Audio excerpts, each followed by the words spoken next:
আমের ব্যবসায়ী লোকসান এড়াতে কয়েক বছর আগে চাঁপাইনবাবগঞ্জে বাণিজ্যিকভাবে শুরু হয় স্ট্রবেরি চাষ।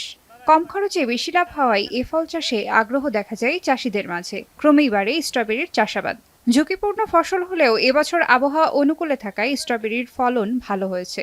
গন্ধ, স্বাদে ও মানে অনন্য এসব স্ট্রবেরি বিক্রি হচ্ছে ৬০০ থেকে ৭০০ টাকা কেজি দরে। সবচেয়ে বেশি স্ট্রবেরির চাষ হয় চাঁপাইনবাবগঞ্জের শিবগঞ্জ উপজেলার কালুপুর, ভাঙা ব্রিজ, পার কালুপুর ও পার দিলালপুর এলাকায়। স্ট্রবেরি চাষে পুরুষদের পাশাপাশি এখানে কাজ করেন নারীরাও। আমি 2 বিঘা স্ট্রবেরি করেছিলাম।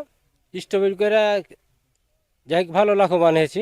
আমার হাজবেন্ড স্ট্রবেরির আবাদ করি, তাই ফলন ভালো হয়েছে। 50-60 কেজি আমি 2 বিঘাতে পেয়েছি।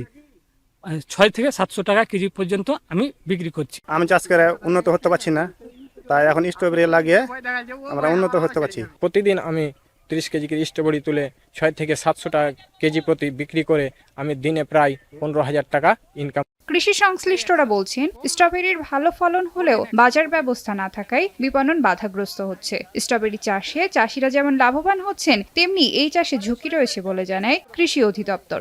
উচ্চ মূল্যের একটা ফসল এবং এটির দেখা যায় যে বিঘা প্রতি খরচ পড়ে প্রায় 1 লক্ষ টাকা উৎপাদনে, এবং সব কিছু খরচ বাদ দিয়ে 2 থেকে 2.5 লক্ষ টাকা কৃষকরা এটা লাভ করেন 1 বিঘা জমি থেকে। স্ট্রবেরিটা ভালো একটা ম্যাচ করেছে আসলে চাঁপাইনবাবগঞ্জের ওই শিবগঞ্জ এলাকাটা, স্পেশালি আপনার ওই কালুপুরে ওই জায়গাটায় আর কি।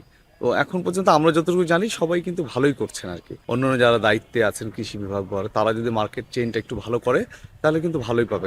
চলতি বছর জেলায় 82 হেক্টর জমিতে স্ট্রবেরি উৎপাদনের লক্ষ্যমাত্রা ধরা হয়েছে 8 মেট্রিক টন। এখন Chapainawabganj. Colour expert, George sap এবং মাইল্ড অন হ্যান্ডস টেকনোলজি সমৃদ্ধ অরিক্স ক্রিস্টাল ওয়াশ আপনার লন্ড্রি এক্সপার্ট।